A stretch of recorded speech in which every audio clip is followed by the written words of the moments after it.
Bueno, vamos a iniciar. Les voy a compartir la presentación que estábamos revisando la sesión anterior.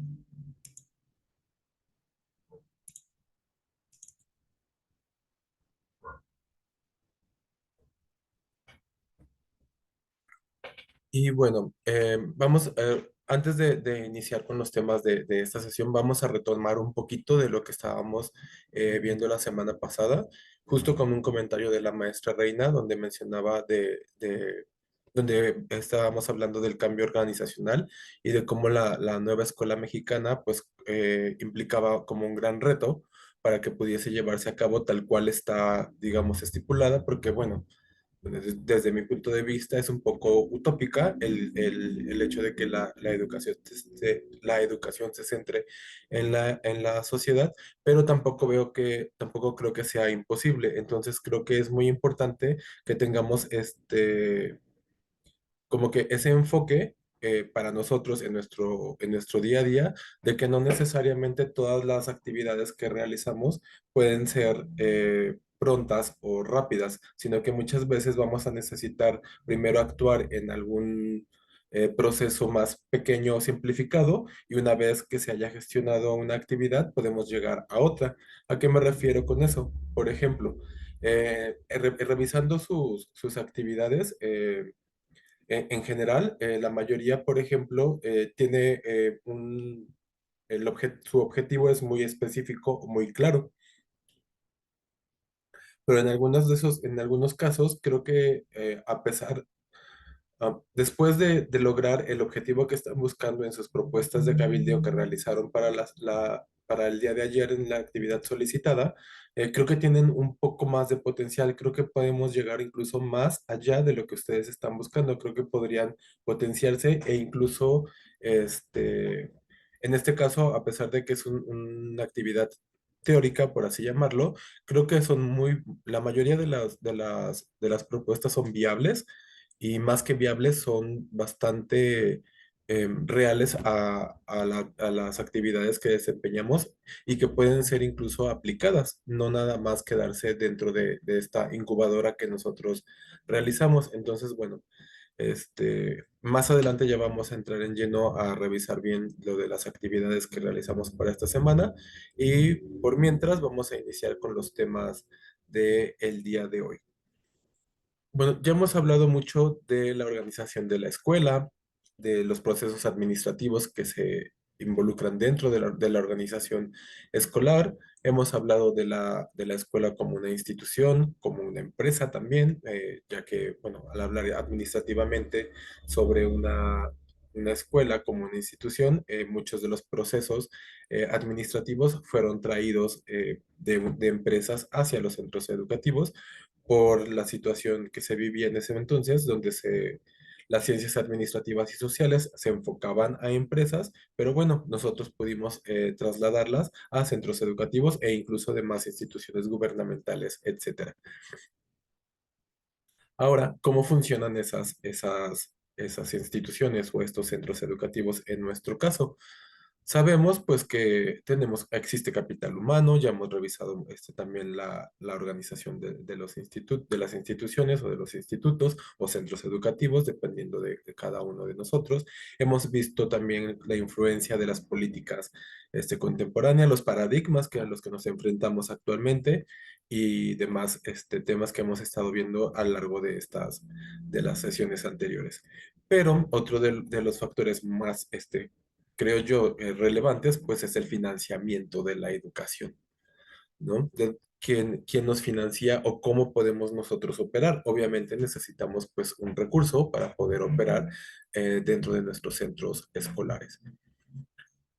Entonces, bueno, vamos a iniciar viendo el financiamiento de la educación. Vamos a ver, hoy son temas muy específicos de la administración, básicamente es de la administración escolar, de centros escolares o de centros educativos. Y bueno, en el caso del financiamiento, vamos a iniciar con el financiamiento de la educación.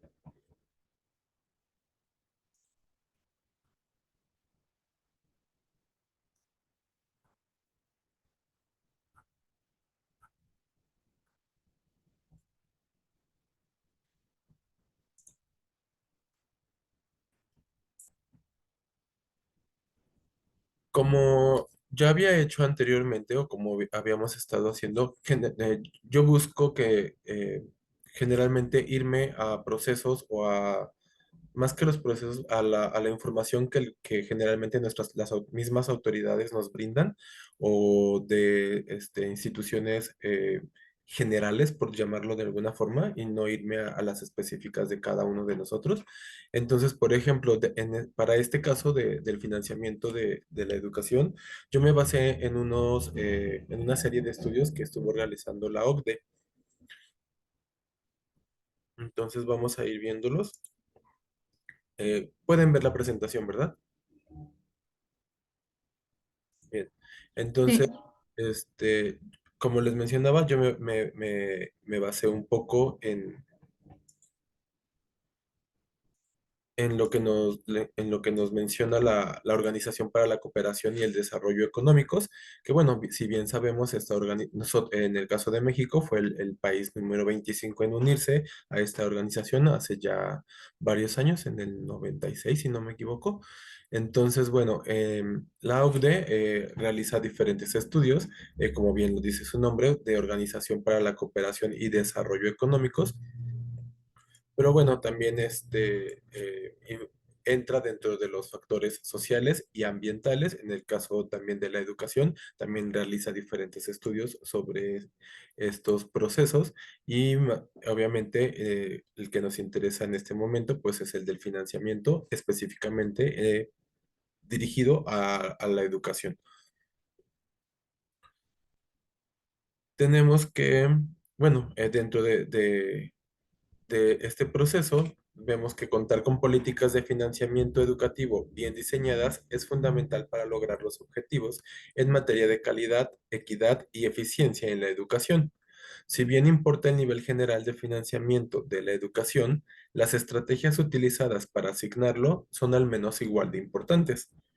Asegurarse de que los roles y responsabilidades en los sistemas de financiamiento descentralizado estén bien alineados, proveer las condiciones necesarias para lograr una administración financiera efectiva a nivel de los centros educativos y elaborar marcos reglamentarios adecuados para el financiamiento público son como lo fundamental o lo básico que la OCDE nos menciona para poder llevar a cabo un buen financiamiento en el ámbito de la educación. Ahora,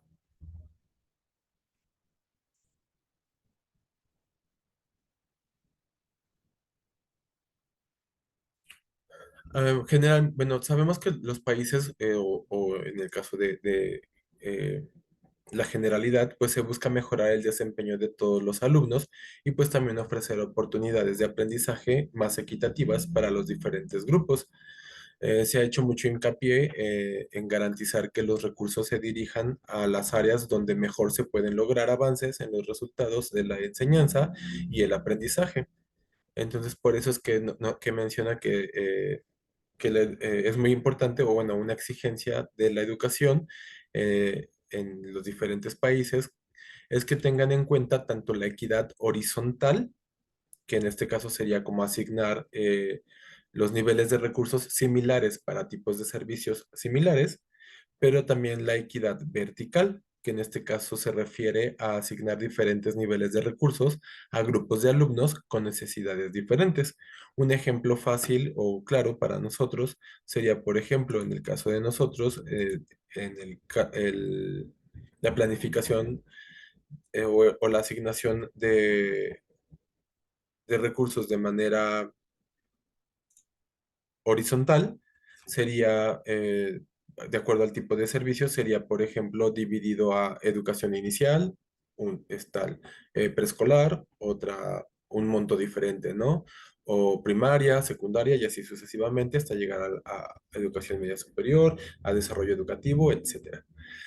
Y también nos menciona que hay otra forma que es de equidad vertical, que se refiere a asignar diferentes niveles de recursos a grupos de alumnos con necesidades diferentes. Aquí creo que es un poquito más aplicado a lo que nosotros generalmente estamos acostumbrados en nuestro quehacer diario.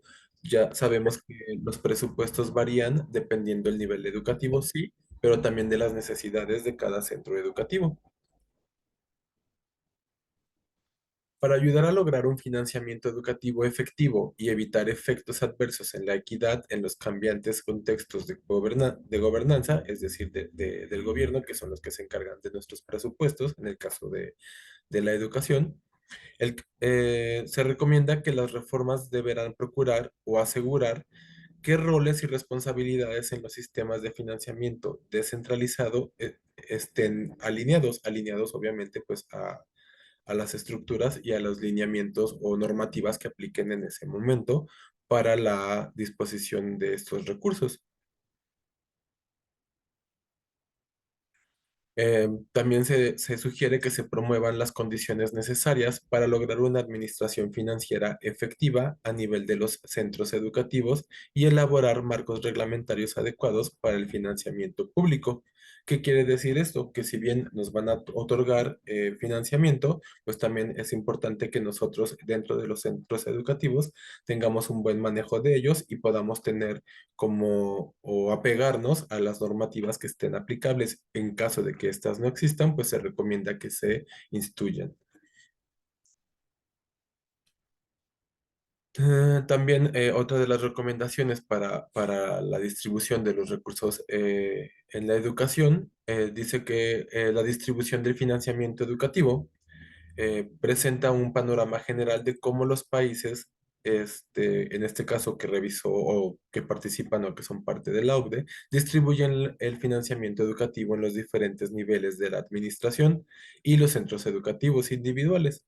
Se centran generalmente en el diseño de mecanismos de asignación efectivos para financiar tanto los gastos corrientes como de capital.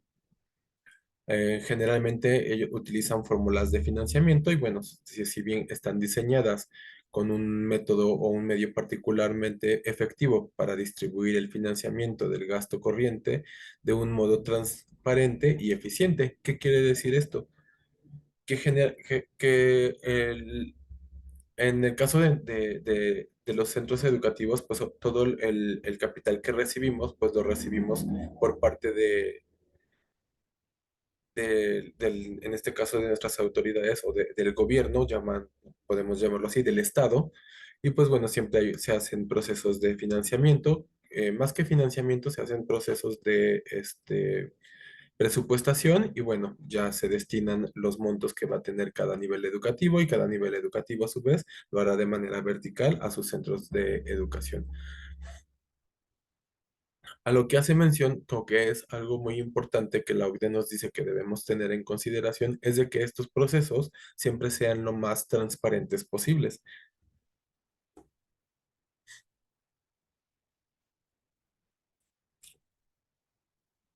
Tengo por...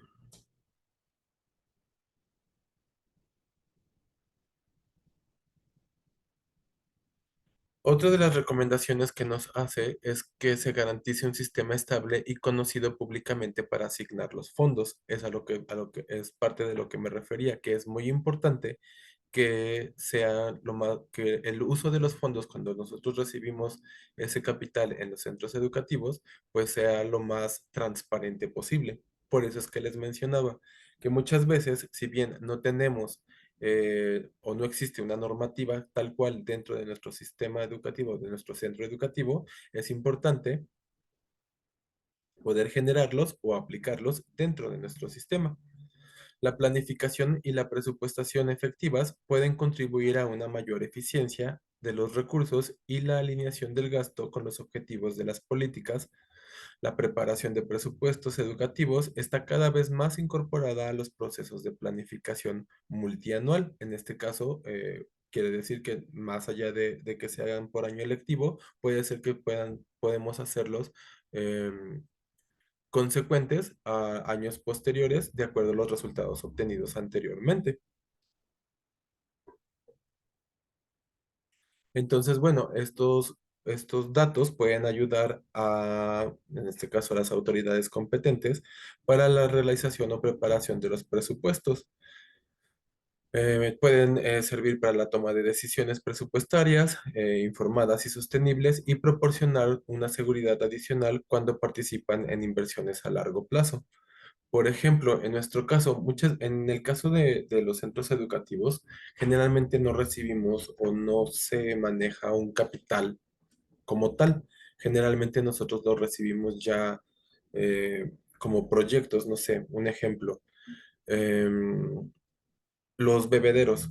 No, la escuela no recibe el dinero y la escuela no se encarga de contratar una empresa para que lleve a cabo esta actividad o esta obra, sino que ya viene el beneficio o el programa o el proyecto en el que la escuela se encuentre inscrito y sea beneficiada, ya llega de cierta forma pues como el contratista que se haya gestionado y realiza las actividades. De igual forma, como mencionamos en algún momento, espacios educativos, pues ellos no te dicen, ah, ok, te doy tanto, aquí tienes 3 millones, haz tu muro de contención para que no tengas problemas de deslave, ¿no? Que era el ejemplo que poníamos del jardín de niños de Jalapa, sino que ya hay métodos de presupuestación y de acuerdo al presupuesto asignado son las actividades que se podrán realizar dentro de los centros educativos.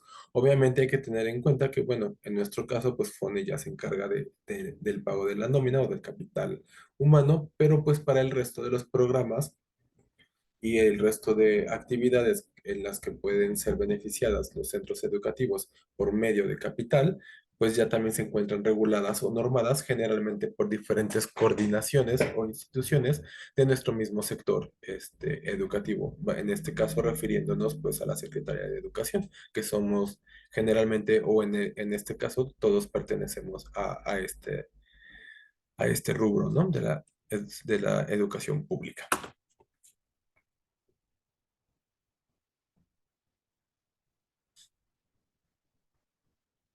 Entonces, bueno, aquí en la diapositiva les puse más o menos los hashlights del resumen ejecutivo que la OCDE nos da, donde nos dice que las fórmulas de financiamiento bien diseñadas son un medio particularmente efectivo para distribuir el financiamiento del gasto corriente en un modo transparente y eficiente. La planificación y presupuestación efectivas pueden contribuir a una mayor eficiencia de los recursos y la evaluación del uso del financiamiento educativo, pues son parte importante de este proceso para procesos siguientes o subsecuentes, como es la planificación o la presupuestación.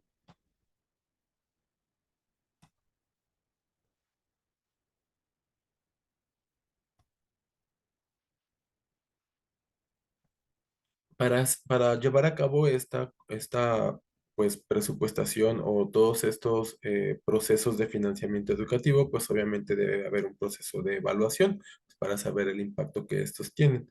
La evaluación y el monitoreo del financiamiento educativo puede servir generalmente para responsabilizar a los encargados de la toma de decisiones, hacer que el uso de los recursos sea transparente y garantizar que se utilicen los recursos disponibles en forma efectiva y equitativa.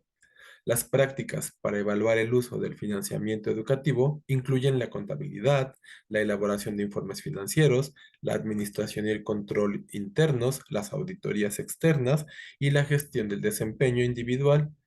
La efectividad de estas actividades pues van a depender obviamente de la confiabilidad y la administración de la información, así como de marcos de indicadores y sistemas de referencia adecuados. Otro aspecto muy importante, bueno, es respecto a los sistemas de gobierno, que cada vez son más complejos para garantizar una rendición de cuentas y transparencia suficientes y de esta forma poder equilibrar las cuentas de cierta forma o mostrar las cuentas como con confianza, por así decirlo. Eso también es muy importante, de hecho ya lo hemos visto anteriormente, que es parte del proceso administrativo, la evaluación. En este caso, pues bueno, la presupuestación es parte de un proceso administrativo en el cual también va a jugar gran importancia la evaluación de estos procesos. Entonces, no me quiero meter más a fondo en cuanto al financiamiento porque realmente a nosotros no nos impacta como tal en el caso de nuestros centros educativos, pero a grandes rasgos, pues eso es lo que podemos percibir en cuanto al financiamiento de la educación en la actualidad.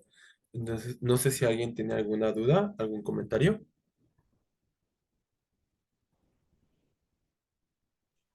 No, doctor.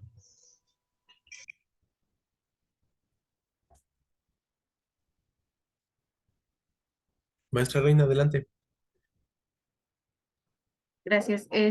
Doctor, a mí me llama la atención los conceptos que manejó, porque no los había escuchado, de equidad vertical y equidad Ujú. horizontal. ¿Dónde pudiéramos abundar más sobre esto?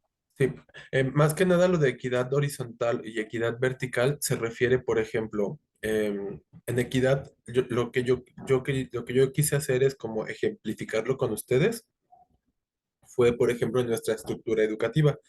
La equidad horizontal se refiere a que, por ejemplo, del presupuesto o del total de capital que tenemos para aplicar a la educación, una de las metodologías o un método es, por ejemplo, se va a dar es como un ejemplo muy general, pero creo que va a ser fácil para ustedes de entender o es una forma fácil de ejemplificarlo. Por ejemplo, todos los centros educativos de educación preescolar van a recibir tal cantidad. Todos los centros educativos de educación primaria van a recibir tal cantidad. Todos los centros educativos de educación secundaria van a recibir tal cantidad. Todos los centros educativos de educación media superior recibirán tal cantidad. ¿Me explico? A eso se refiere la distribución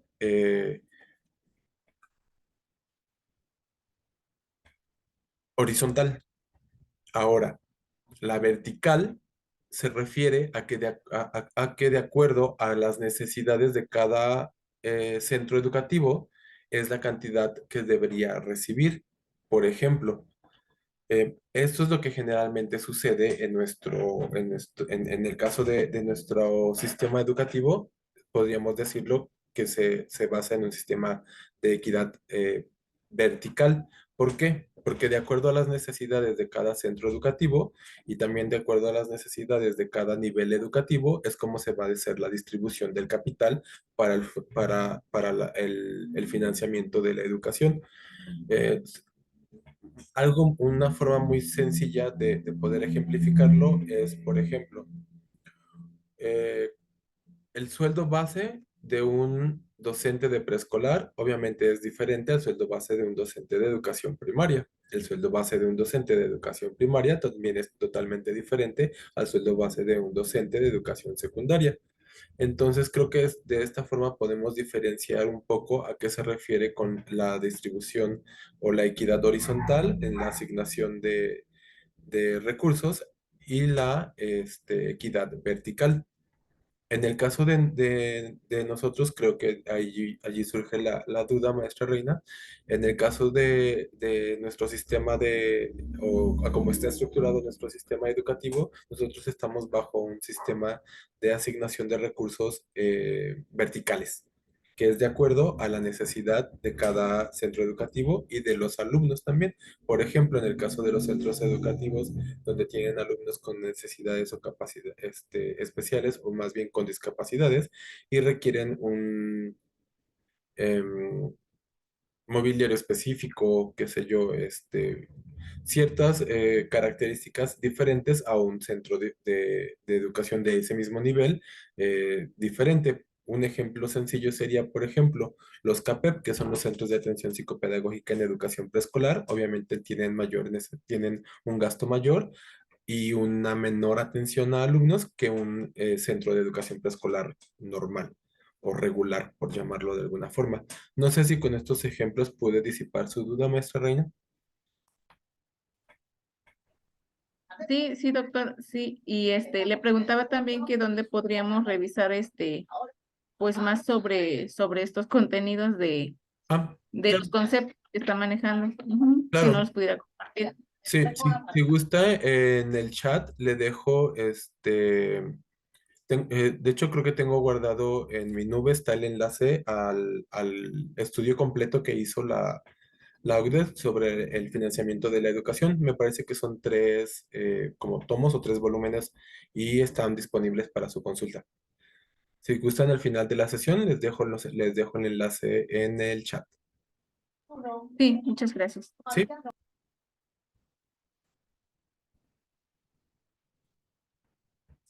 Bien, continuando con,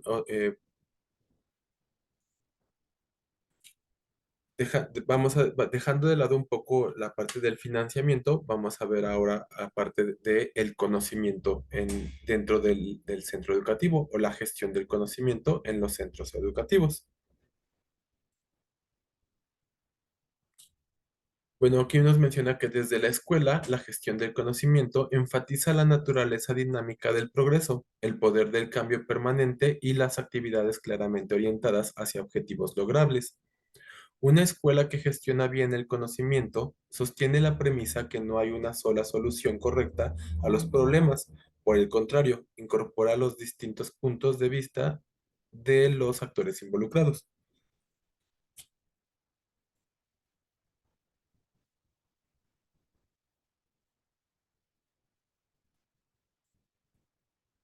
Por gestión del conocimiento, bueno, pues entendemos que es un proceso donde los conocimientos y comunicaciones son orientadas hacia un objetivo desde un punto de vista, pues, institucional.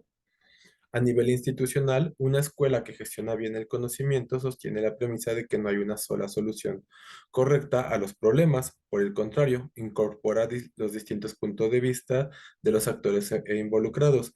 Ya habíamos mencionado anteriormente o ya habíamos visto que generalmente para la gestión educativa, los involucrados dentro de este proceso, pues son todos aquellos que participan dentro de un centro educativo que se refiere a tanto profesores como los propios estudiantes, a los padres de familia y pues las demás figuras de apoyo que están involucradas dentro del centro educativo.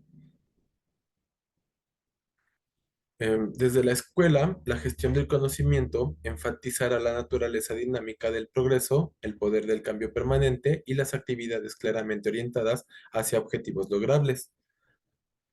Ya habíamos visto también esta parte, ya habíamos comentado la relación o la importancia que tenía el clima organizacional para poder tener los logros de los objetivos dentro de los centros educativos. Entonces, más o menos esto va un poco de la mano para la gestión educativa o la gestión del conocimiento está ligada a la gestión educativa como un todo o como un ente general en el cual involucra tanto al centro educativo como al clima organizacional de este, ya que si nos hemos dado cuenta que si el clima organizacional no es el adecuado, pues va a ser muy difícil que podamos lograr nuestras actividades dentro de gestión o nuestras actividades administrativas de manera correcta. Entonces, pues bueno, de esta forma podríamos mencionar o decir que todas las escuelas deben establecer una fuerte integración entre el trabajo y aprendizaje y considerar para ello la experiencia o los factores como externos dentro del centro educativo. También tenemos que tener en consideración la experiencia, la experimentación que podamos llevar dentro del centro educativo. Em, lo mencionamos también anteriormente, la importancia de concientizar al resto de los actores del centro educativo para poder llevar a cabo o lograr los objetivos que tenemos específicos, que lo mencionamos en la parte del desarrollo organizacional, la concientización de todo el colegiado, por así llamarlo, para poder lograr los objetivos de esta de nuestro centro educativo. En este caso, pues nos está hablando específicamente de el conocimiento o de lo que queremos enseñar básicamente en nuestro centro educativo. Más allá de que sea lo que queremos, pues es de lo que debemos de acuerdo a las características de cada nivel educativo.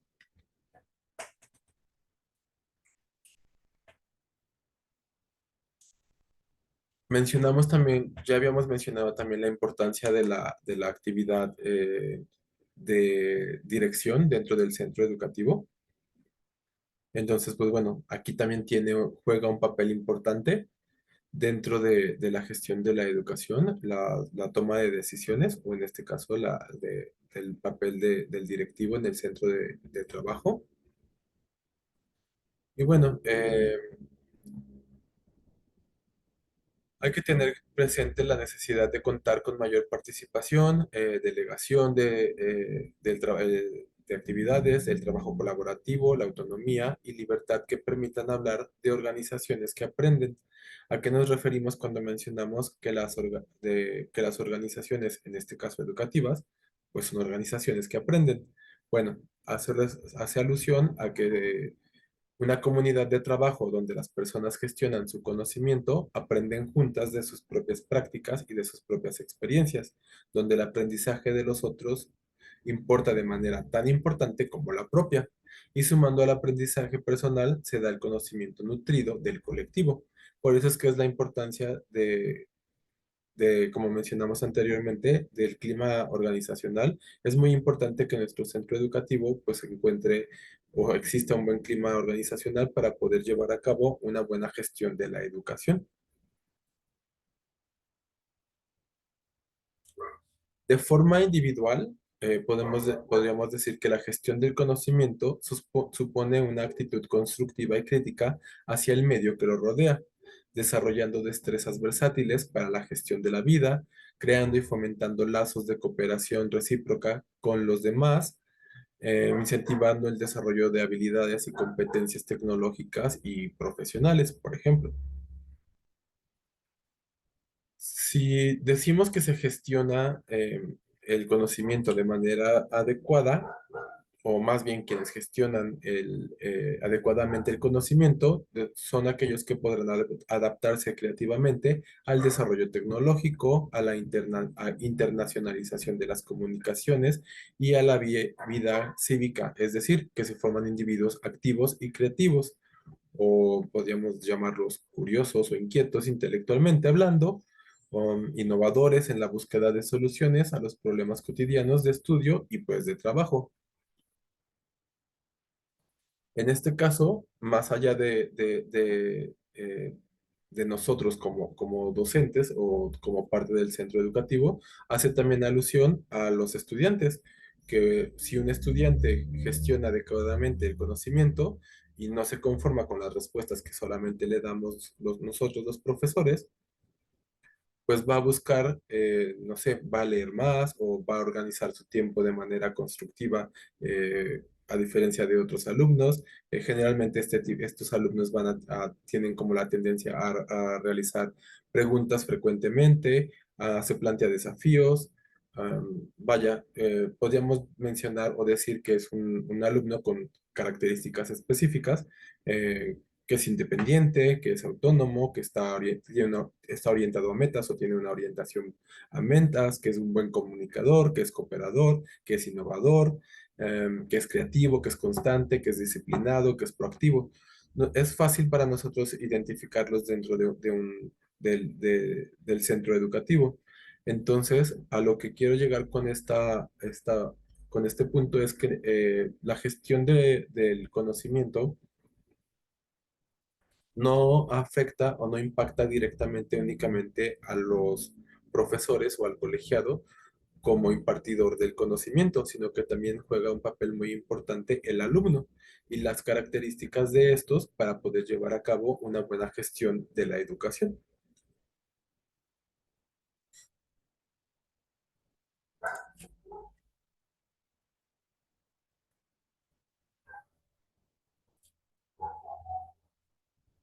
Aquí está, bueno, como pueden ver en la diapositiva, pues más o menos allí está resumido lo que les mencionaba. Y bueno, em, la educación tiene la misión de permitir a todos, sin excepción, hacer fructificar todos sus talentos y todas sus capacidades de creación, lo que implica que cada uno pueda responsabilizarse de sí mismo y realizar su proyecto personal.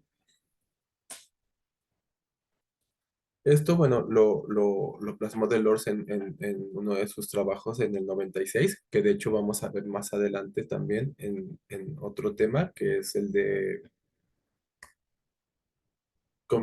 convivencia escolar. Vamos a partir también de esta parte, pero bueno, básicamente la gestión del conocimiento, pues o podemos resumirlo con esta pequeña frase, de cierta forma.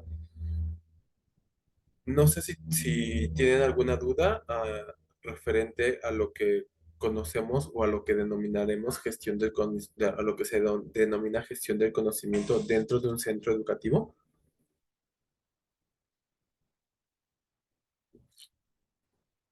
La verdad es que los temas de hoy, la verdad es que los temas de hoy son muy pequeñitos. Básicamente ya son los complementarios al resto de lo que hemos estado viendo en las sesiones anteriores, pero que sí forman parte de la gestión educativa o que son parte importante de la gestión educativa, el poder identificarlos y conocerlos para una buena utilización o detección dentro de nuestro centro educativo. Entonces, bueno, vamos a continuar con los modelos de regulación de la convivencia en un centro escolar. Desde la convivencia escolar se puede ofrecer respuestas pertinentes a la problemática que enfrenta la sociedad actual. Por ello, de manera explícita o implícita, se alude a los pilares de la educación del siglo XXI.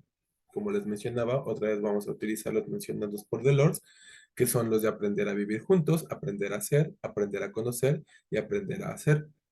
Ustedes podrán mencionarme, oiga, doctor, pero ¿por qué está utilizando documentos pues del 96? ¿No? Ya tienen como que mucho tiempo. En el caso de los modelos de regulación de la convivencia escolar, que de hecho incluso así se llama la institución o la coordinación que lo regula en el caso del estado de Veracruz, es porque hay como mucha disparidad de enfoques, entonces podemos encontrar muchas teorías o muchos enfoques de diferentes estudios, pero difieren en demasía unos con otros, a diferencia de otros factores que incluyen, no sé, por ejemplo, lo que veíamos anteriormente de la gestión educativa, es del conocimiento en la educación. En el caso de la convivencia escolar, hay muchas como variantes o como muchas puntos de vista, podríamos llamarlo, y es lo que complica un poco que se pueda hacer como un modelo único o específico de convivencia dentro de un centro escolar. Tiene que ver mucho también los factores que en ellos intervienen. Los vamos a ver un poquito más adelante, pero bueno, continuando con los modelos de regulación del centro de la convivencia escolar dentro de un centro educativo, pues sabemos que la convivencia enmarcada en los cuatro pilares de la educación, que es lo que les mencionaba anteriormente, para el siglo XXI, y entendida en un sentido amplio como la construcción de una paz duradera, no se orienta solamente a la reducción de los niveles de violencia escolar, sino que también se ocupa de fortalecer los aprendizajes académicos y el desarrollo de capacidades democráticas en los alumnos, al permitir el reconocimiento y el entendimiento mutuo en la diferencia y el sentirse parte de una comunidad. La capacidad de diálogo, tanto para enfrentar los conflictos interpersonales de manera positiva como el aumentar la capacidad crítica y argumentativa de los alumnos para implementar proyectos comunes o enfrentar conflictos sociales. Como les mencionaba, no es únicamente o no nos vamos a dirigir únicamente a el colectivo estudiantil, sino que también va a aplicar pues para los docentes o en este caso para todo el personal que labora dentro del centro educativo.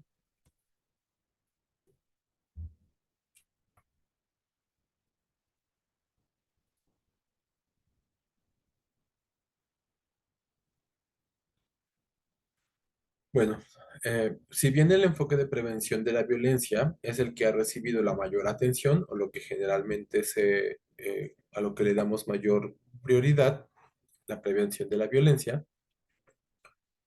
pues este es insuficiente para abordar la problemática que puede surgir en los centros escolares, ya que no se puede centrar exclusivamente en los estudiantes y sus comportamientos. Por eso es que les mencionaba que es necesario también ampliar la mirada hacia las prácticas pedagógicas y de gestión en los distintos espacios escolares y que se contemple a la diversidad de agentes educativos, es decir, pues en este caso a todo el personal y a todos los agentes que influyen dentro del centro educativo. Como les mencionaba anteriormente, pues existe una gran diversidad de enfoques y de abordajes posibles de la convivencia escolar que plantea la necesidad de llevar a cabo un ordenamiento y clarificación de ideas que permitan dar congruencia teórica a dicho constructo, para así responder a la red de problemas que enfrenta la escuela latinoamericana, principalmente los relacionados con la violencia, el fracaso escolar y la exclusión de la que son víctimas millones de niños, niñas y jóvenes en el caso del sistema educativo.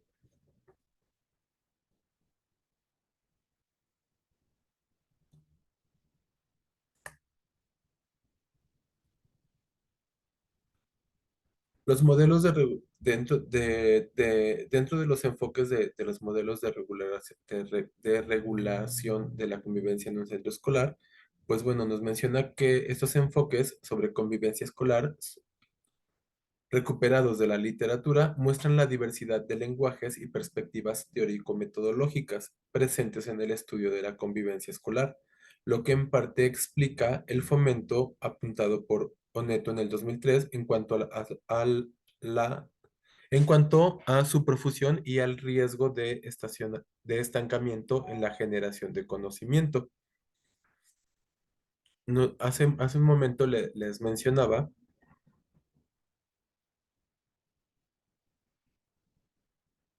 Hace un momento les mencionaba que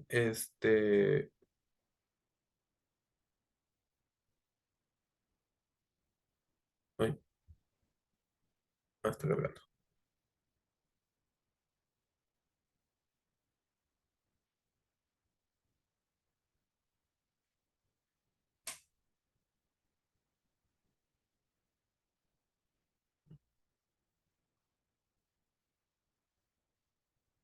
Como les mencionaba anteriormente, no podemos o no se ha logrado establecer como un solo método o modelo de regulación de la convivencia en un centro escolar, porque existen diferentes perspectivas para poder llevarlo a cabo. Por ejemplo, la maestra Reina en el chat nos compartió, me parece que ah, son ficheros, creo, ¿no? Hay unas ligas donde podemos revisar unos ficheros sobre la promoción de la cultura de paz en y desde la escuela, que en este caso pues es a lo que nosotros conocemos este, como centro educativo. Es del Programa Nacional de Convivencia Escolar. Sí, maestra Reina, adelante.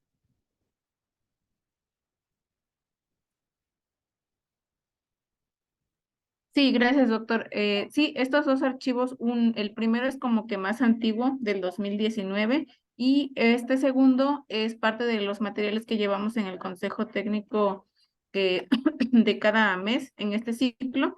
Y pues son materiales donde, bueno, el segundo pues apenas casi nos lo acaban de entregar, pero son opciones, como bien usted comenta, para este concepto de la convivencia escolar, aunque se trate de cultura de paz, Ujú. pues realmente el objetivo es pues generar ese ambiente favorable de aprendizaje en las escuelas donde laboramos. Y bueno, a raíz de la pandemia, pues esta situación emocional vino a dar un mayor realce y pues nos han compartido materiales que son muy buenos. También últimamente tenemos la estrategia de prevención de adicciones, el cual se empezó a llevar a partir del 17 de abril y pues los materiales están muy bien. No los tengo por acá a la mano, pero No se los preocupe. puedo compartir en breve. Gracias. Gracias.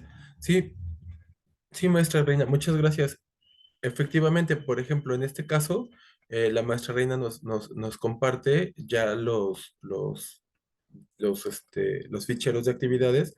Eh, en este caso, bueno, son de educación básica, pero por lo que estoy viendo están bastante, apenas estoy echándole así como un ojito a la ficha de los contenidos. Y pues sí, si bien como bien menciona la maestra Reina, están enfocados a una sola, a una sola línea, que en este caso, Creo que por aquí lo tengo, déjame checar.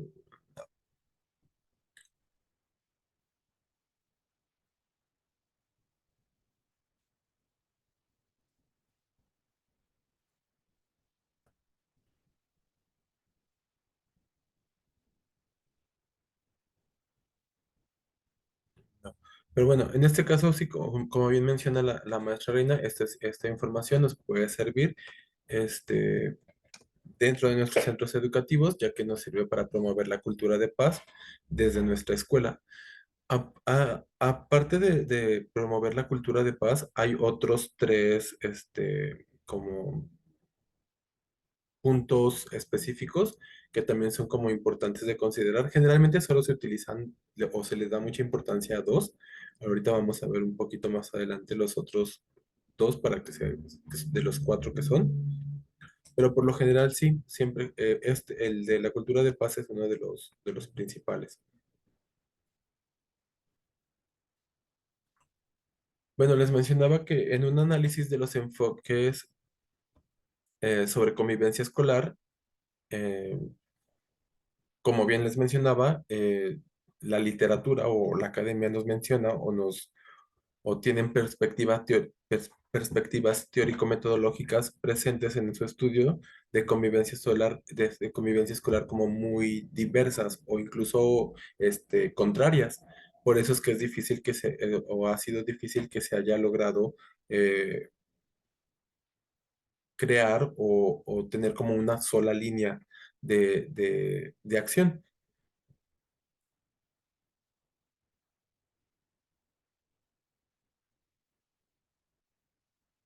Hay algunos, estoy intentando recordar cómo lo... Síndrome de Babel, me parece que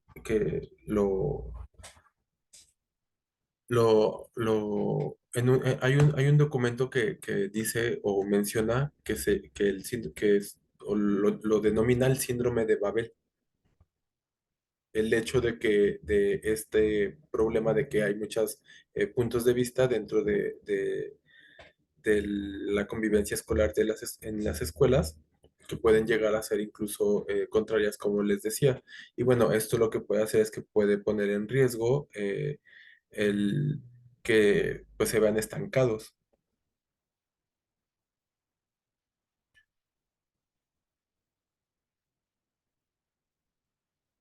Mm,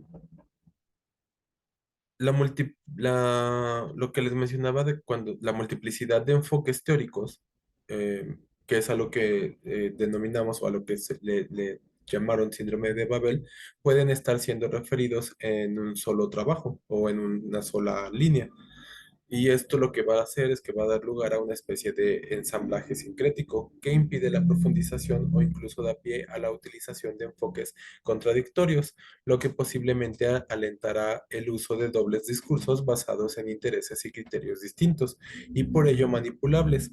Otra de las situaciones relevantes que dentro de lo que les mencionaba, de lo que denominan o llamamos síndrome de Babel es que el manejo de los conceptos de clima y convivencia los utilizan como sinónimos. Y bueno, nosotros ya vimos que el clima organizacional está enfocado directamente al centro educativo con una perspectiva de manera, digamos, administrativa organizacional y la convivencia pues es totalmente diferente. Otro, eso es, bueno, esa es una de las paradojas, digámoslo así, que nos va a llevar el estudio de la convivencia. Em,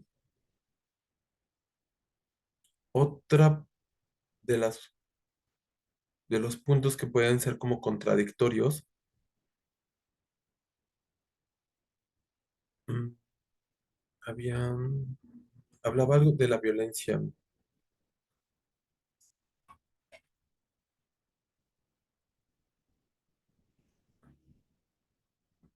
Generalmente, sí, En las investigaciones sobre la violencia generalmente está limitado al desarrollo de conocimiento sobre cómo construir una convivencia, especialmente en entornos de violencia y exclusión. Pero por otra parte, también tenemos o crea una confusión entre lo que es un conflicto como tal, la convivencia y la violencia. Entonces, al perder de vista que si bien el conflicto es un elemento común entre ambos, la manera de abordarlo es lo que va a diferenciar los estudios de convivencia de los de violencia. No sé si me expliqué, o sea, quiero que tengamos claro que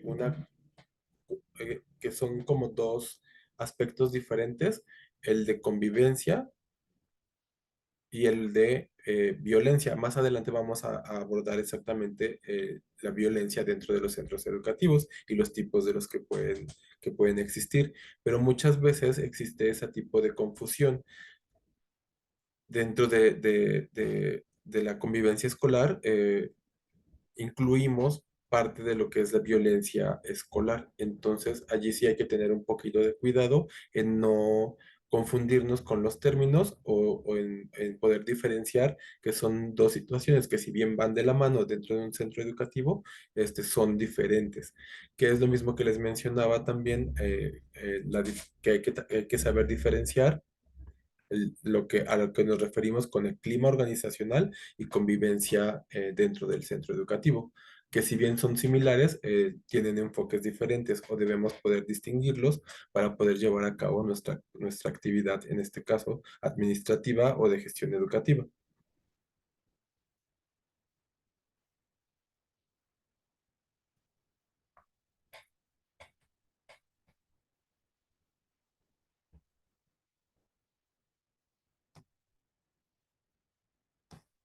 Aquí, por ejemplo, en la diapositiva podemos ver como los tres grandes puntos que les mencionaba, que es lo de la multiplicidad de enfoques teóricos que pueden estar siendo referidos en un solo trabajo, el manejo de los conceptos de clima y convivencia como sinónimos y la confusión entre conflicto, convivencia y violencia.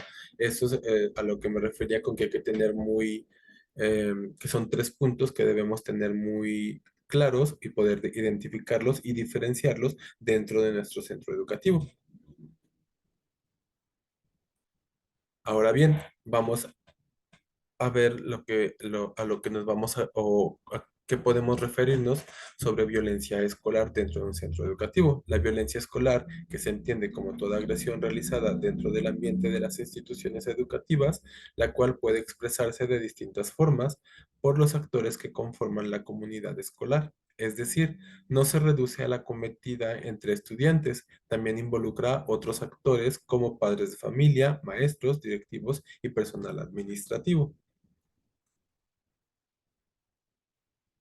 No sé si alguien tiene algún comentario o alguna duda referente a lo que a la diferenciación entre violencia escolar.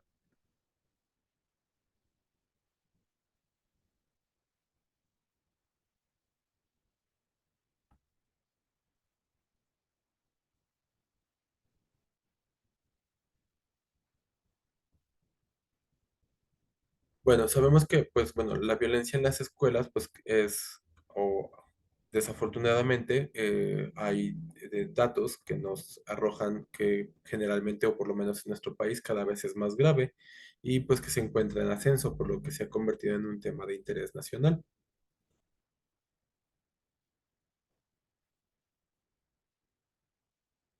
Las principales expresiones de violencia escolar o las principales formas de violencia que podemos encontrar dentro de un centro educativo, pues son la forma verbal, la forma física, la psicológica, pero no se limita a ello, pues ya últimamente pues hemos observado también violencia sexual dentro de un centro educativo. Actualmente pues está como muy de moda o es muy común la violencia cibernética y bueno, tampoco podemos dejar de lado lo que es la violencia patrimonial, económica y social, que también son de las que en la social, pues generalmente o la hemos visto desde hace tiempo, pero bueno, que actualmente también están siendo o se les está dando mucho peso o se han puesto en foco por su aumento. Hay algunas, no recuerdo el nombre, pero hay una encuesta que se realiza dentro del sector educativo, donde de cierta forma mide la percepción de seguridad de los alumnos dentro del sistema educativo. Ellos, es un instrumento que hace el SNIEC, si no me equivoco, que es para generar información de interés nacional. Y bueno, en teoría debería servir para la toma de decisiones en cuanto a las normativas dentro de los centros educativos. Si no me equivoco, se llama de, Encuesta Nacional de Percepción en la de Victimización o Percepción de Seguridad en la Educación, algo así. Pero bueno, a lo que voy es que los estudios o lo que nos ha arrojado en los últimos años es que ha habido un aumento en el tipo de agresión o en el tipo de violencias eh, que van más allá de la violencia verbal y física, y que se les ha dado gran importancia o que se han considerado actualmente, que es la violencia psicológica, la violencia sexual y la violencia cibernética en específico, porque obviamente sabemos que actualmente tenemos mayor acceso a los sistemas de comunicación, las TICs están pues por todos lados, y obviamente así como pueden ser utilizadas de manera beneficiosa, pues también nos van a poder traer este tipo de problemas.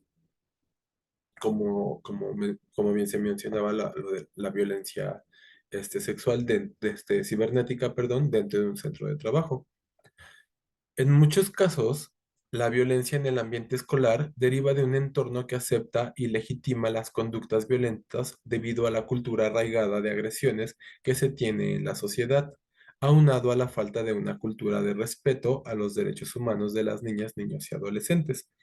¿A qué creen que haga alusión esta frase?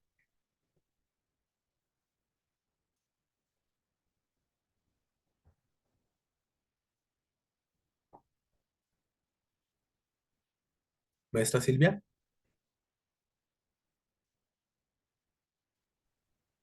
Bueno, así como dice de lo de la violencia, pues ahorita también se ve mucho, ¿no? Estoy de acuerdo con usted de que pues ahorita ya se ha generado un poco más por lo que es pues el acceso a internet y siento que también los padres de familia no toman como que la consideración de estar viendo lo que los niños ven, ¿no? Entonces a veces he visto en las noticias que como que culpan luego al docente por lo que se maneja ahí en el aula o que niños se quieren suicidar en la escuela o cosas así, o sea, temas más fuertes, pero en sí siento que también los padres son los responsables de todo esto. Sí, así es, y no necesariamente los padres tal cual, o sea, sino en sí puede ser una sociedad en general. Un ejemplo sería, por ejemplo, si en la sociedad o en la que se encuentra nuestro centro educativo es común, por ejemplo, que el- las mujeres realicen las mujeres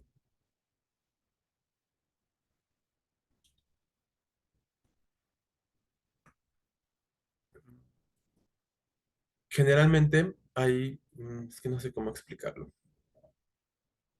Hay lugares o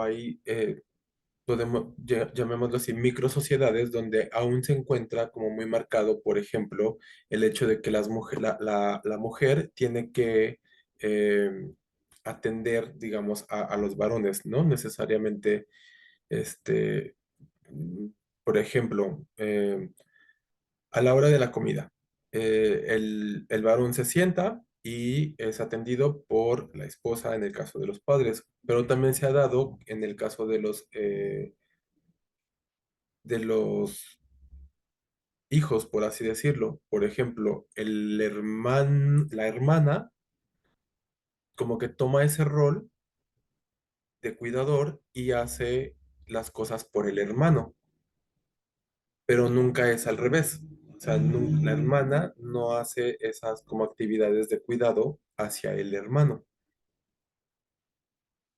al revés, hacia la hermana, sino siempre son de mujer hacia de la mujer hacia el varón. Entonces, bueno, ahí estamos cayendo en, en lo que conocemos como microviolencia, pero pues si los alumnos viven en un contexto de ese tipo, pues de cierta forma ya está totalmente normalizado y para ellos es algo común o algo, no lo ven como algo mal, es como algo correcto, o sea, no lo ven, no saben probablemente ni siquiera que están cayendo dentro de la microviolencia. No sé si me expliqué con eso. Sí, doctor, bueno, ahorita que comenta, pues yo soy de una comunidad rural y pues se ve mucho lo que es la violencia, todo así como que si hay un problema se resuelve en base a golpes y obviamente el machismo pues está totalmente muy fuerte, muy arraigado, donde obviamente consienten a los niños, pues los niños no tienen que hacer las cosas de las niñas, o sea, es como que cada quien es su parte, ¿no? Y también hasta en los propios niños se ve muy como separado, los niños con los niños, las niñas con las niñas, ¿no? Y obviamente cuando, bueno, luego tiran basura o así, yo, pues recoge tu basura, tienes que ser limpio, ¿no? Ahí está el bote. Y es como que no, pues eso es cuestión de niñas. Digo, pues no, porque tú también lo estás ensuciando. Entonces sí es mucho como la prioridad hacia los niños, ¿no? Igual, pues faltan las chicas, pues por lo mismo que tienen que cuidar a los demás hermanos y no hay quienes luego cuiden y eso también hace que descuiden sus estudios. O el clásico que ya el niño en sexto ya prefieren que el niño se ponga a trabajar en lugar de estudiar y pues hay mucha deserción. Y sí, bueno, eso yo lo veo a diario con mis pequeños, ¿no? Y pues trato de que pues tengan otra forma de pensar, porque obviamente a los 12 años ya las niñas piensan en casarse y ya pues empiezan con las relaciones de tener novios o así. Entonces sí, es como mucho de hablar con ellos en la parte como psicológica y pues eso también lo hablamos en un consejo técnico porque es un ambiente pues un poco pesado porque desde el primero hasta sexto, obviamente en sexto ya son más los problemas, pero sí es un problema de violencia que sí contamos con ellos y pues es fuerte toda esta situación. Así es, o sea, a lo que yo quería llegar es que, por ejemplo, no necesariamente la violencia tiene que ser como una agresión, sino que hay muchos otros tipos de violencia que actualmente se han estado identificando y que han estado en crecimiento, como bien menciona la maestra Silvia, por ejemplo, en este caso, de los roles, ¿no? O sea, identifica un rol masculino y un rol femenino. Y pues como es algo común o es algo habitual, que nuestros alumnos, donde se desarrollan, tanto en el entorno familiar como en el social, es correcto. No sabemos o no caen en que se trata de una microviolencia y que en muchos casos puede escalar a una violencia como tal.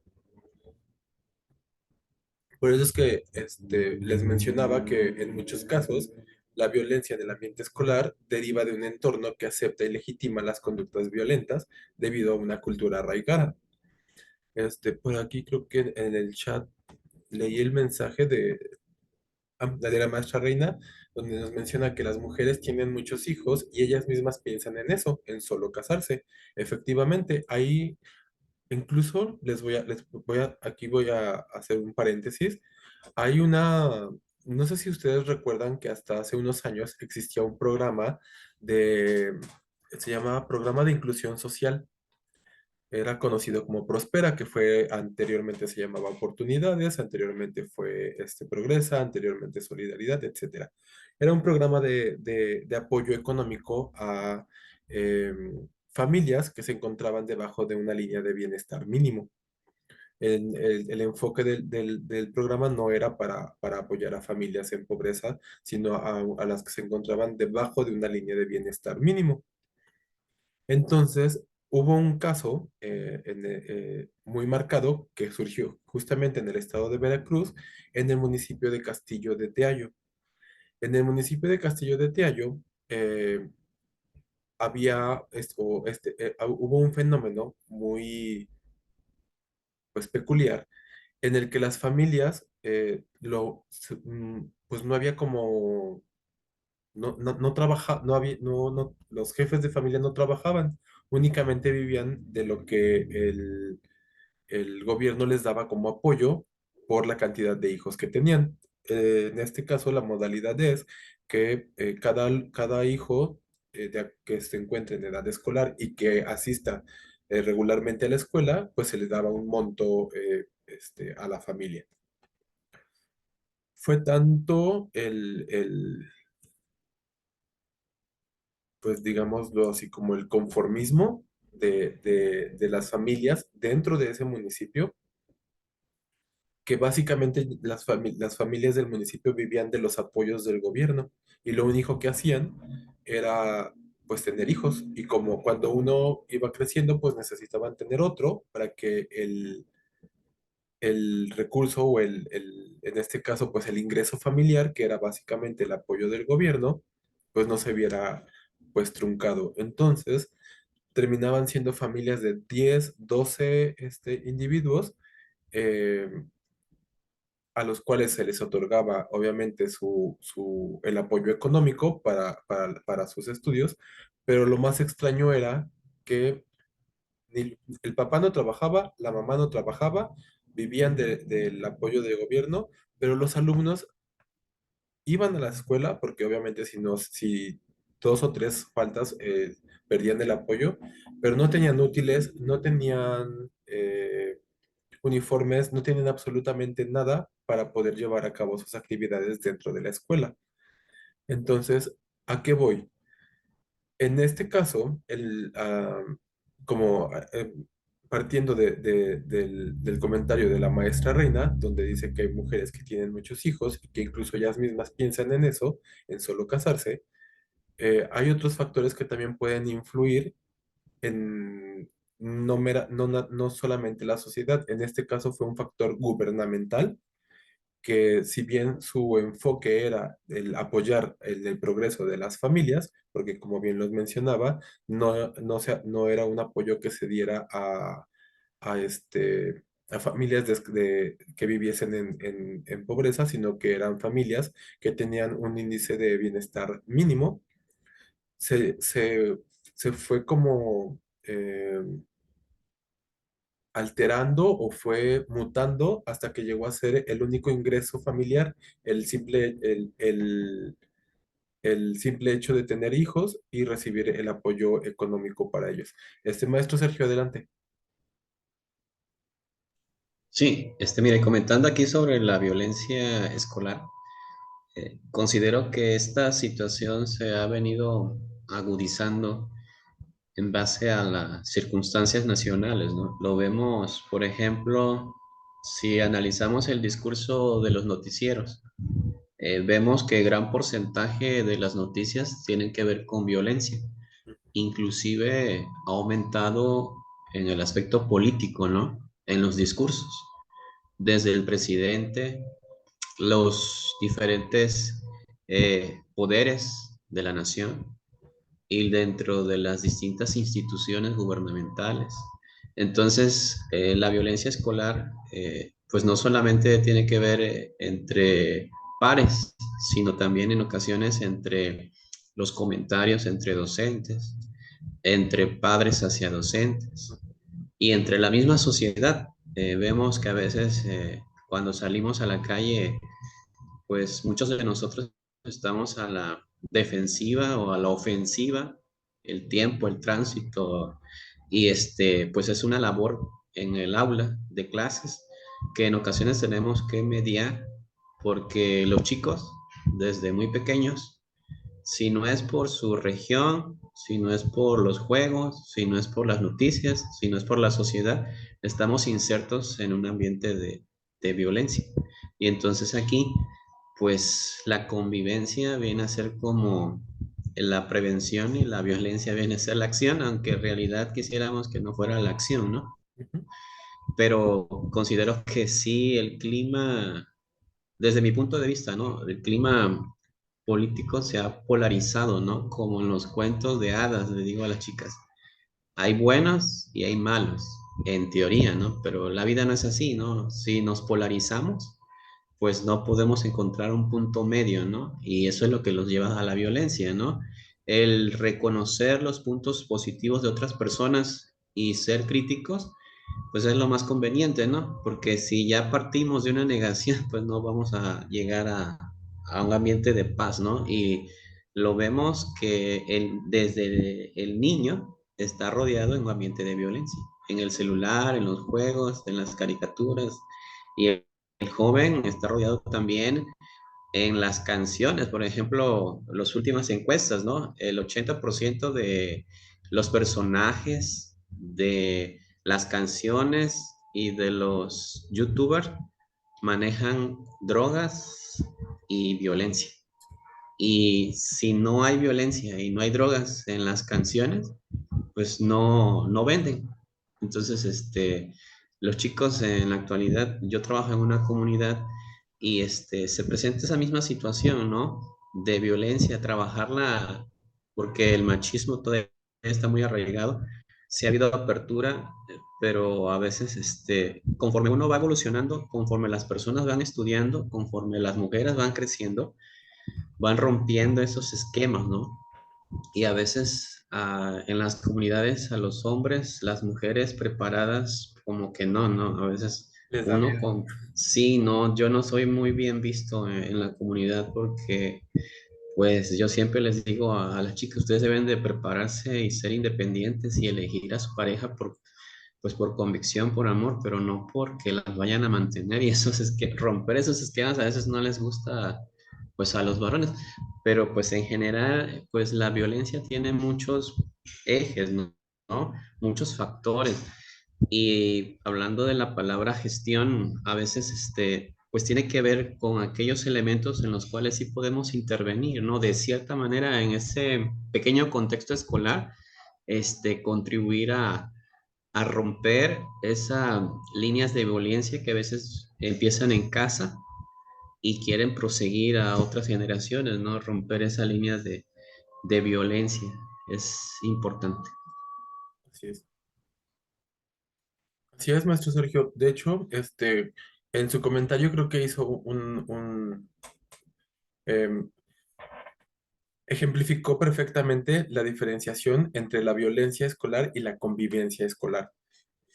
Y entonces, y bueno, aparte de eso, pues tiene un ejemplo muy claro de la situación o del contexto social en el que nos encontramos todos como el aporte que puede llegar a tener el simple hecho de ver un video en YouTube, ¿no? O un video en TikTok, o todos estos como trends de como de moda, en los cuales, como bien menciona el maestro Sergio, generalmente pues todos están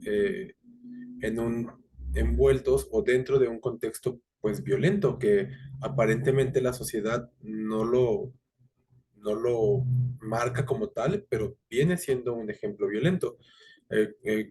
Un ejemplo muy simple que puso el maestro Sergio fue pues las canciones, ¿no? O sea, lo que generalmente se escucha o escuchamos cotidianamente todos los días, pues hablan de acciones o actitudes de violencia y pues es algo que se escucha y se reproduce como algo normal.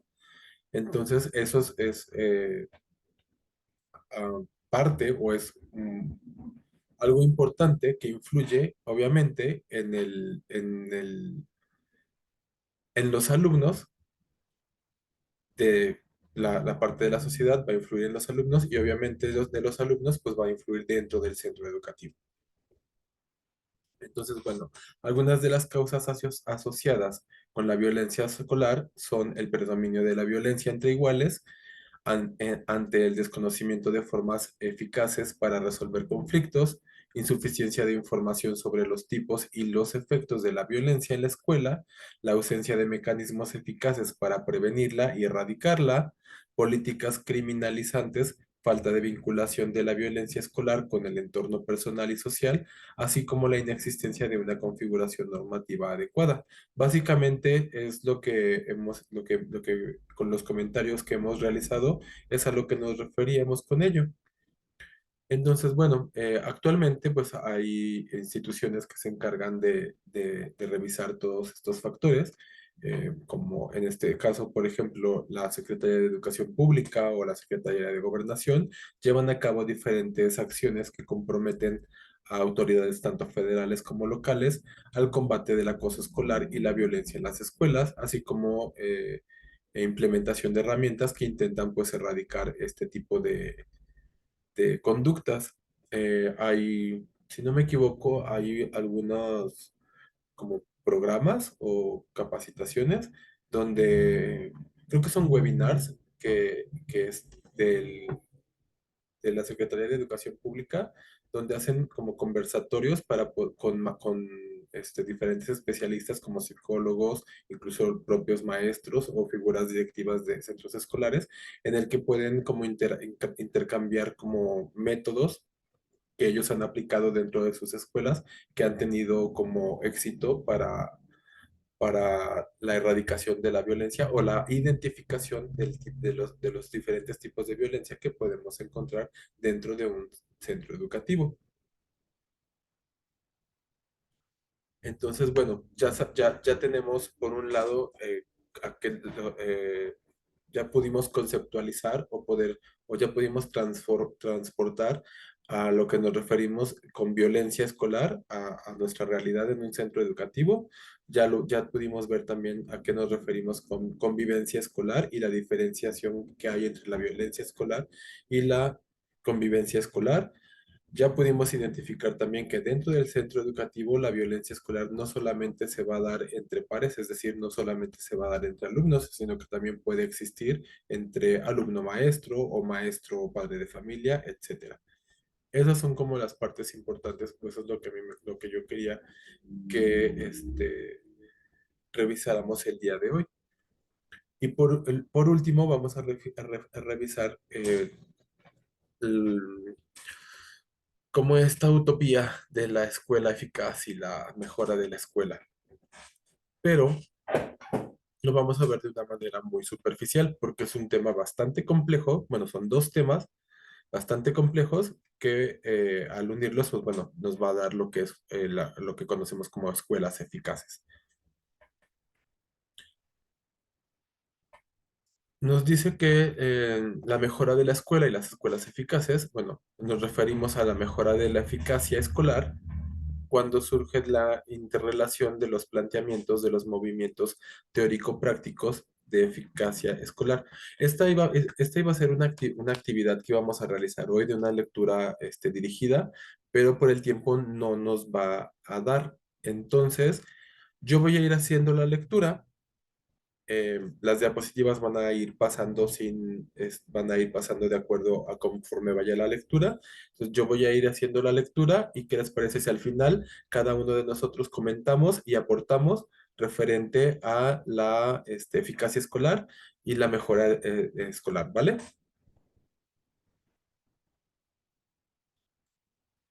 Sí. Bueno, el término que nosotros utilizamos de escuelas eficaces pues surge del término de Effective School Improvement, que es la mejora de la eficacia escolar conocida como el Effective School Improvement, surge en la interrelación de los planteamientos de los movimientos teórico-prácticos de eficacia escolar y de mejora de la escuela.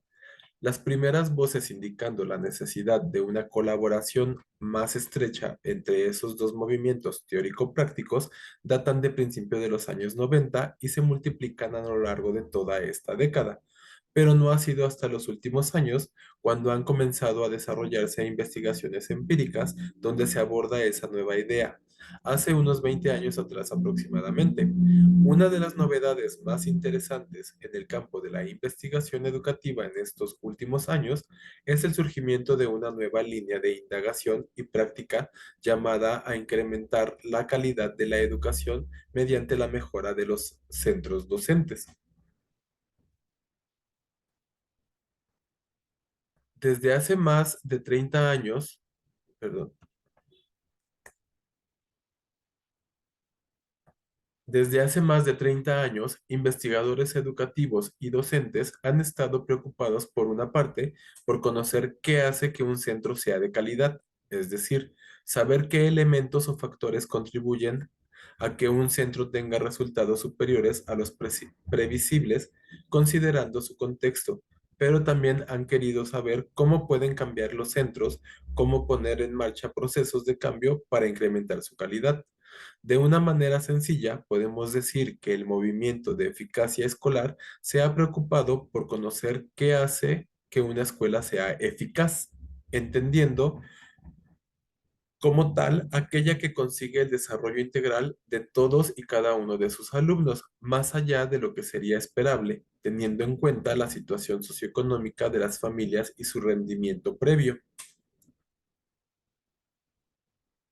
Las investigaciones llevadas a cabo en este movimiento han aportado un mayor y mejor conocimiento de los factores de la escuela y el aula relacionados con el desarrollo de los alumnos. Estos hallazgos nos han hecho prestar atención a algunos elementos clave para el funcionamiento de los centros, tales como el clima de la escuela, que bueno, eso ya lo habíamos visto anteriormente, que lo del clima escolar, que podemos entenderlo como las relaciones entre los distintos miembros de la comunidad educativa, también la cultura escolar, que se refiere a los valores y metas compartidos en el centro, el liderazgo o la participación. El movimiento de mejora de la escuela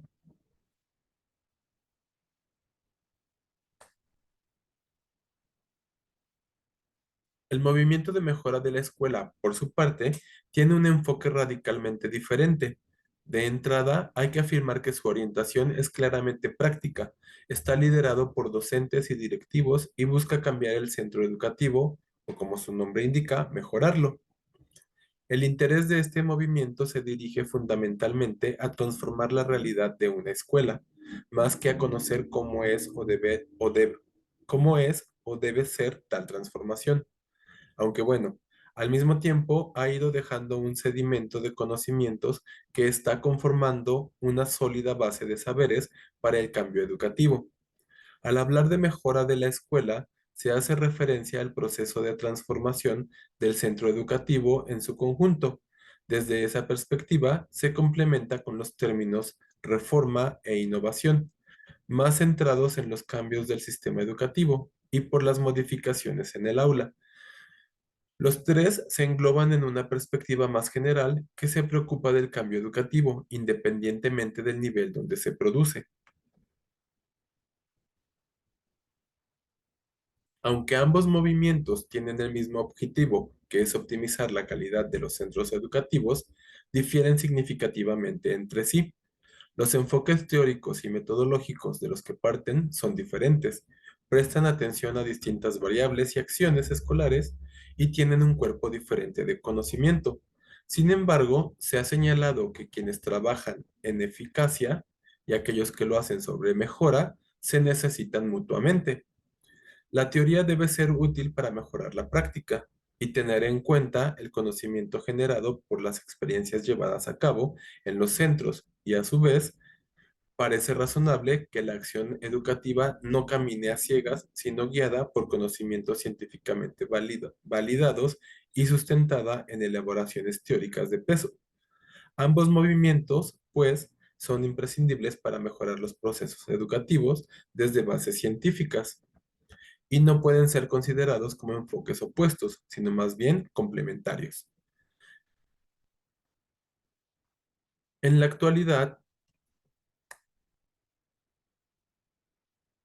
la actualidad, diferentes equipos de distintos países están trabajando en el movimiento de mejora de la eficacia escolar, que pretende conocer cómo puede una escuela llevar a cabo procesos satisfactorios de cambio que incrementen el desarrollo de todos los alumnos mediante la optimización de los procesos de enseñanza y aprendizaje y de las estructuras organizativas del centro y aplicar este conocimiento a una mejora real de la escuela.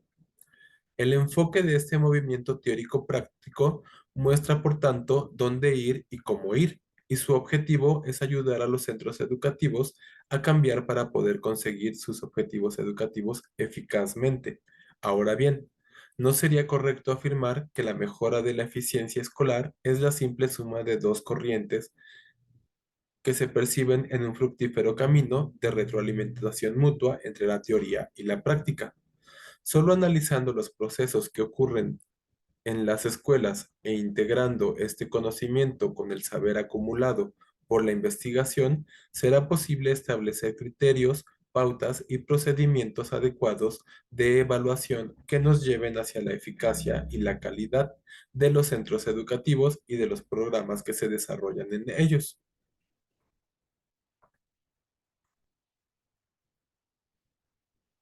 El movimiento de mejora de la eficacia escolar puede ayudar a conseguir ese objetivo ofreciendo el marco teórico necesario para que los centros puedan poner en marcha sus propios proyectos y saber qué aspectos son esenciales para evaluar su acción. Estamos, sin duda, ante un planteamiento que puede tener una fuerte repercusión en la mejora y la eficacia de los centros y con ello en la calidad del sistema educativo.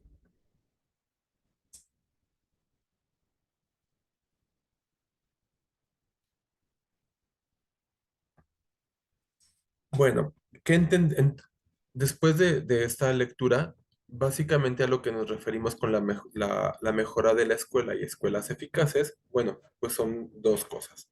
Una cosa es la mejora de la escuela como una institución, como centro educativo, y otra cosa pues es la eficacia de la educación impartida dentro de la escuela.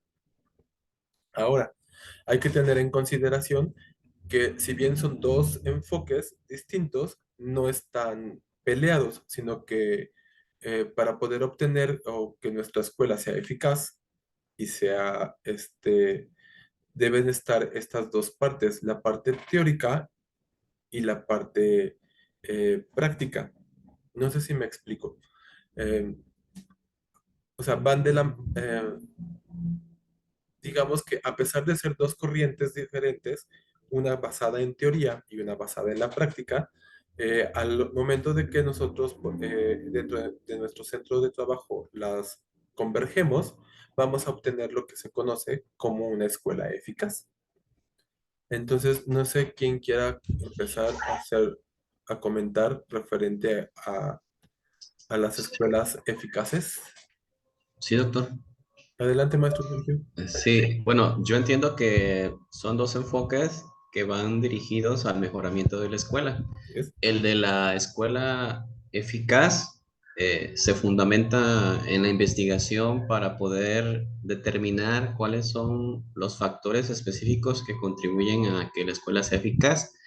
Y la mejora de la escuela es más pragmático o utilitario en sí analizar, pero más que nada enfocarse a la acción que hay que implementar para mejorar la escuela.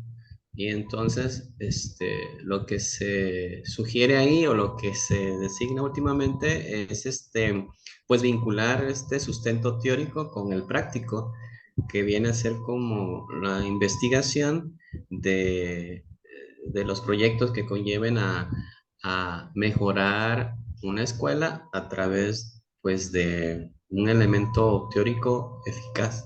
Es lo que entiendo. Así es. Gracias, maestro Sergio. Maestra Silvia.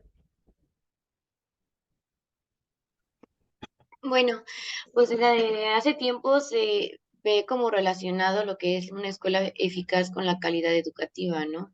Entonces, esto va como pues sí de la mano porque tiene que ser eficiente y responder como que a las necesidades como intereses de los propios alumnos. Y considero que por eso es el contextualizar, ¿no? El plan y programas en base a tus alumnos.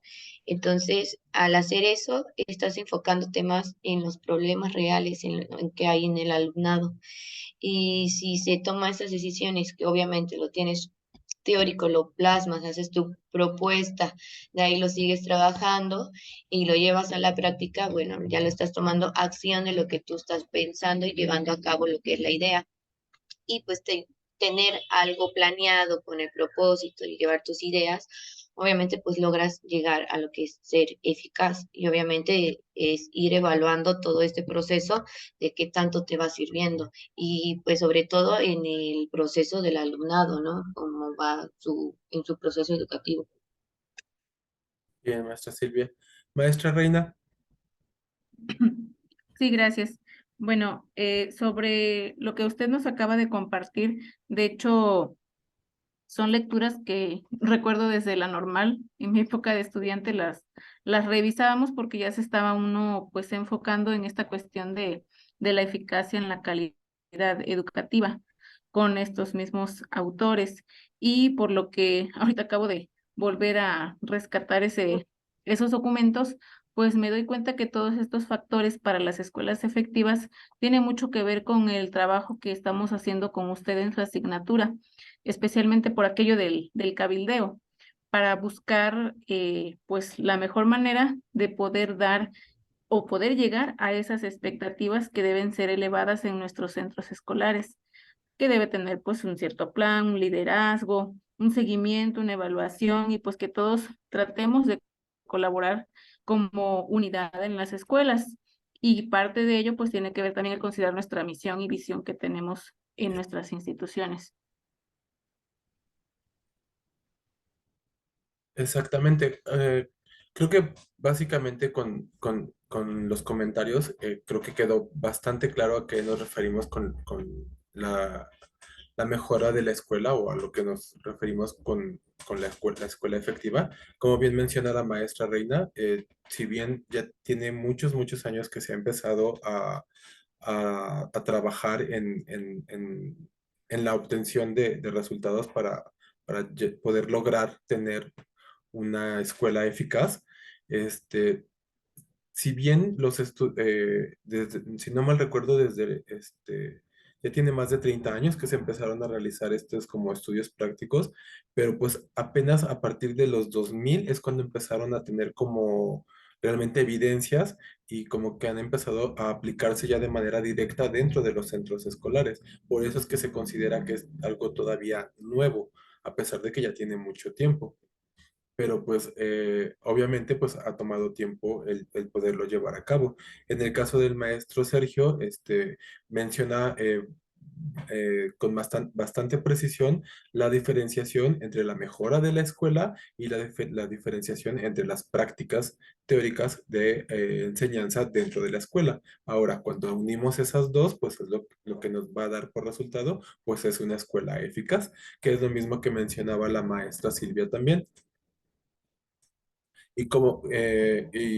Aquí también algo muy importante que mencionó la maestra Silvia fue también el tener en consideración en este caso, nuestros alumnos para poder llevar a cabo o diseñar planes que nos den como logro o como resultado final la obtención de los objetivos que estamos buscando.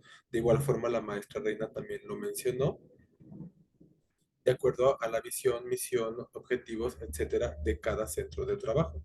Entonces, bueno, si ven la siguiente diapositiva, pues creo que se van a dar cuenta que con eso terminamos los temas eh, que con los temas pues en sí del plan de estudios de la asignatura.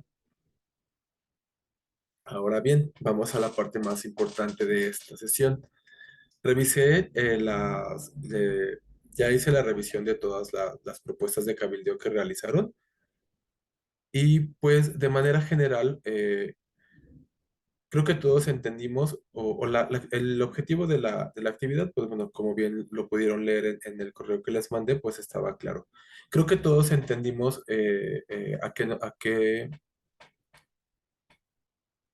qué tanto o hasta dónde podemos llegar o qué tanto podemos lograr aplicando la gestión educativa dentro o desde nuestros centros escolares. Hay una de las propuestas, voy a hacer los comentarios muy generales.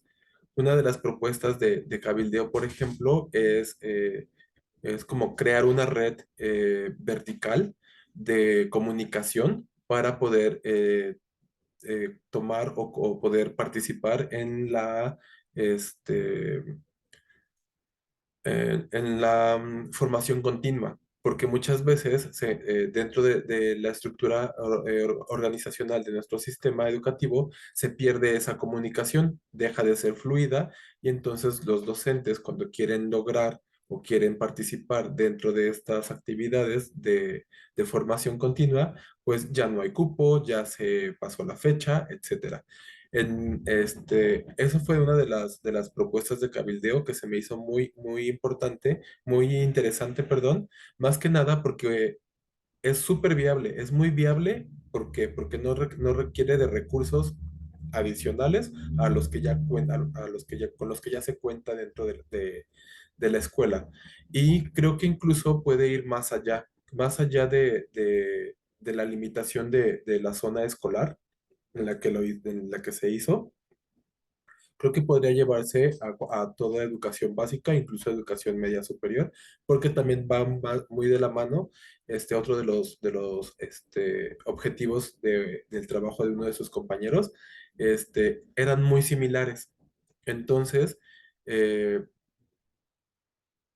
podríamos o podría llevarse a cabo y más que nada porque la viabilidad es bastante, o sea, realmente el objetivo de la comunicación vertical para poder tener acceso a la capacitación continua eh, es bastante viable, ya que no requiere de mayor pues, recursos, o sea, realmente su base, que son las TICs, las tecnologías de la información y comunicación, pueden hacerlas o se podrían hacer los cortes dentro de la estructura o sesgar ciertas partes de la estructura administrativa y poder lograr o tener el acceso a esas este, pues beneficios, llamémoslo de cierta forma, que en este caso sería la capacitación de nosotros como docentes,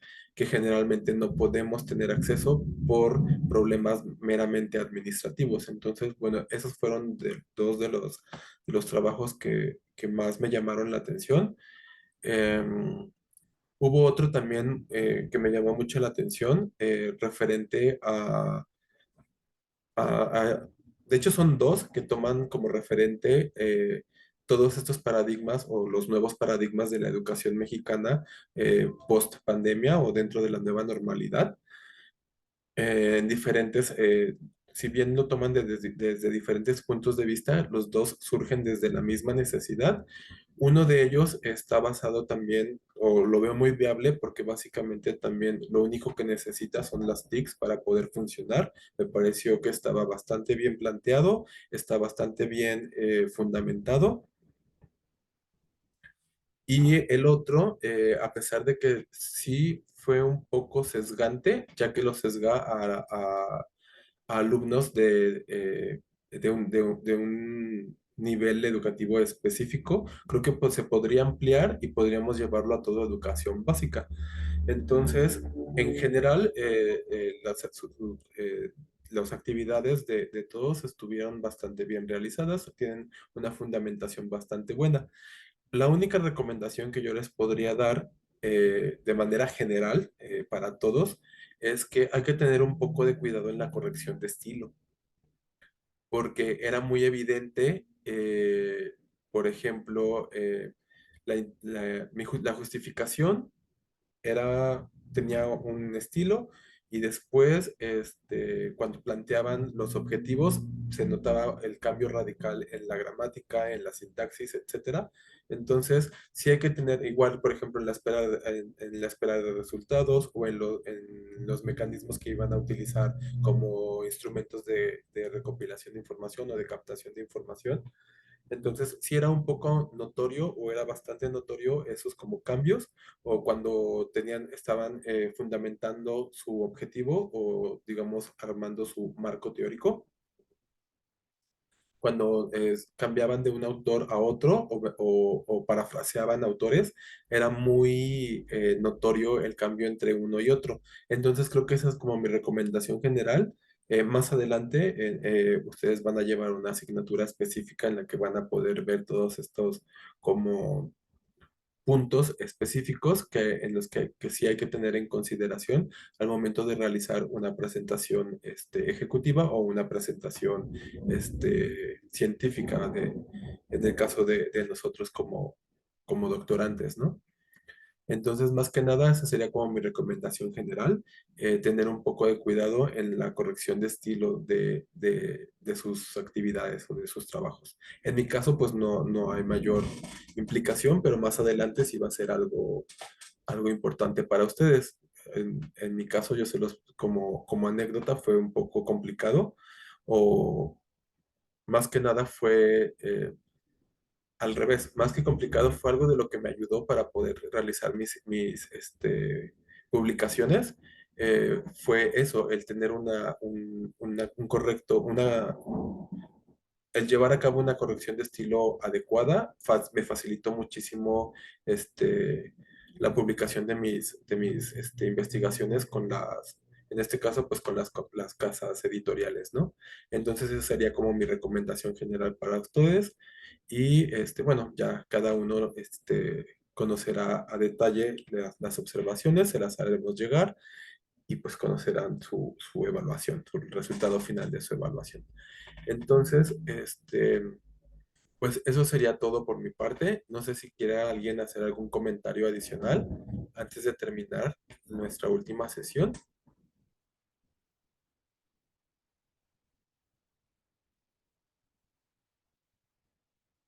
Adelante, maestra Reina. Doctor, pues agradecerle sus aportaciones porque todas nos fortalecen en cuanto a nuestra formación y pues agradecerle también la tolerancia y la amplitud que tuvo cuando pues algunos estuvimos ausentes, cuando tuve mala señal, etcétera. Gracias. No, gracias a usted, maestra Reina, no se preocupe. Para eso estamos. Igualmente, doctor, agradecerle y, pues como decía su clase, ¿no? Es la combinación entre, sí, la teoría, pero también la práctica, ¿no? Y más que nada ¿cómo sería la palabra adecuada? Pues es ser, más amena y más, viable y a veces para nosotros que trabajamos, ¿verdad? Más que nada que pues ya estamos laborando, se nos complica un poco los tiempos, fue muy accesible en ese sentido, agradecerle la facilidad y los tiempos. Gracias, maestro Sergio. Sí, efectivamente, como si recuerdan al inicio, en la primera sesión, muchas veces se los comenté en esa primera sesión y posteriormente también, esta asignatura muchas veces lo único que nos va a hacer es como poder etiquetar o poder saber cómo se llama esto que yo ya estoy haciendo dentro de mi centro educativo. La gestión educativa pues la llevamos a cabo pues en nuestras actividades cotidianas, día a día, pero muchas veces no sabemos que esto que estoy haciendo tiene un nombre que se llama desarrollo organizacional, o esto que estoy haciendo, pues yo lo hice porque lo necesitaba y por intuición lo hice, pero pues tiene un nombre específico y se llama evaluación educativa, o se llama, no sé, el no sé, cualquier tipo de actividad que estemos desarrollando, pues más que nada fue como ponerle la teoría a la práctica que ya desarrollábamos. Por eso yo les mencionaba en un inicio que la asignatura iba a ser bastante sencilla si ya trabajábamos en un centro educativo. Y creo que, bueno, ustedes lo acaban de confirmar en este momento. Pues bueno, maestra Silvia, no sé si quiera mencionar algo. Sí, no, nada más agradecerle, maestro, todo este tiempo y pues, las explicaciones.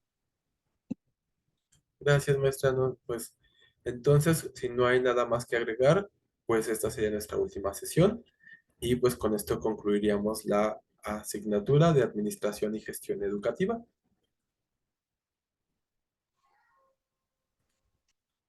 Entonces, Muchas gracias, Gra- maestro. Gracias. no, gracias a ustedes y pues espero verlos más adelante. Gracias. Que tengan un buen fin de semana. Excelente. Saludos a Gracias. todos. Hasta luego. Feliz Día del Maestro a todos. Sí, También, felicidades. Hasta lunes. luego. Sí, feliz Hasta, día. hasta luego. Excelente tarde. Feliz lunes.